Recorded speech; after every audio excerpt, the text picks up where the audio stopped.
जय हो जय श्री राम। आज माँ के अष्टम नवरात्रि माँ सिद्धिदात्री की बहुत बहुत बधाई हम सबको। और अब शुरू करते हैं अपना रामायण पाठ, जो आज दो संख्या 168 168 से शुरू हो रहा है। जय श्री राम। मातु भरत के वचन सुनी, साचे सरल स्वभाव, कहते राम प्रिय तात तुम, सदा वचन मन काय। श्री कौशल्या जी माता कौशल्या जी भरत जी के स्वाभाविक ही सच्चे और सरल वचनों को सुनकर कहने लगे, हे तात, तुम तो मन वचन और क्रम और शरीर से सदा ही श्री रामचंद्र जी के प्यारे हो। राम प्राण ते प्राण तुम्हारे, तुम रघुपति प्राण होते प्यारे।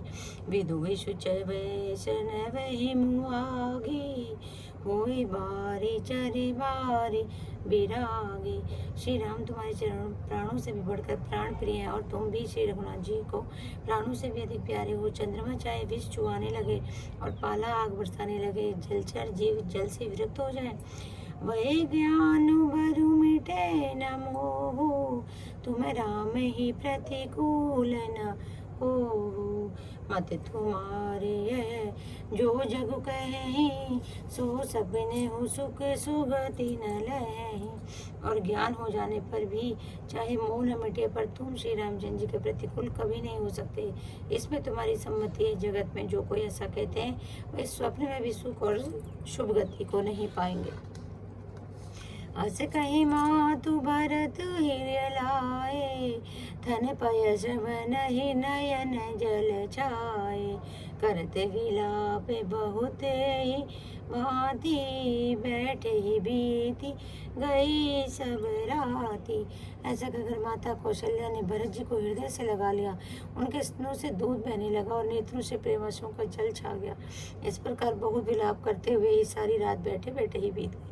वामदेव वशिष्ठ तब आए, सचिव महाजन सकल बोलाए। मुनि बहुभांति भरत उपदेशे, कही परमारथ वचन सुदेशे। तब वामदेव जी वशिष्ठ जी आए। उन्होंने सब मंत्रियों तथा महाजनों को बुलवाया। फिर मुनि वशिष्ठ जी ने परमार्थ के सुंदर से अनुकूल वचन कहकर बहुत प्रकार से भरत जी को उपदेश दिया। तात हृदय धीरज धरूं, करहूं जो अवसर आजो। उठे भरत गुरु वचन सुनी, करन कहे जो सब साजो। वशिष्ठ जी ने कहा, हे तात, हृदय में धीरज धरो और आज जिस कार्य के करने का अवसर है उसे करो। गुरु जी के वचन सुनकर भरत जी उठे और उन्होंने सब तैयारी करने के लिए कहा। निर्भित अनुवेद विदित अनवाहा, परम विचित्र विमानु बनावा। गही पद भरत मातु सब राखी, रही रानी दर्शन अभिलाषी। वेदों में बताई गई विधि से राजा की देह को स्नान कराया गया और परम विचित्र विमान बनाया गया।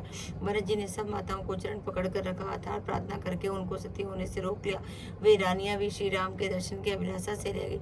चंदन अगर बार बहुआए, अमित अनेक सुगंध सुहाए।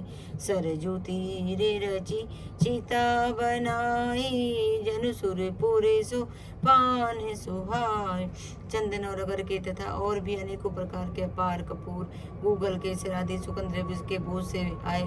सरयू के तट पर सुंदर चिता रच कर बनाई गई, जो ऐसी मालूम होती थी मानो स्वर्ग की सुंदर सीढ़ी हो। ऐ विधि दाह क्रिया सब कीनी, विधिवत न्याय तिलांजुलु दीनी।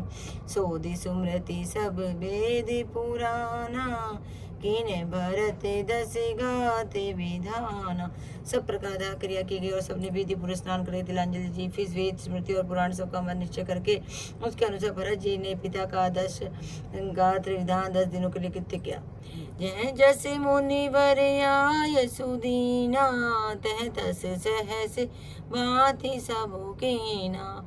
भय विशुद्ध दिए सब दाना, धेनु बाजी गज वाहन नाना। मुनि वशिष्ठ जी ने जैसी आज्ञा दी, जया महाभारत जी ने वैसा ही हजारों प्रकार से शुद्ध हो जाने पर विधि पूर्वक सावधान दिए। गौएं और तथा घोड़े, हाथी आदि सब प्रकार की सवारियां की।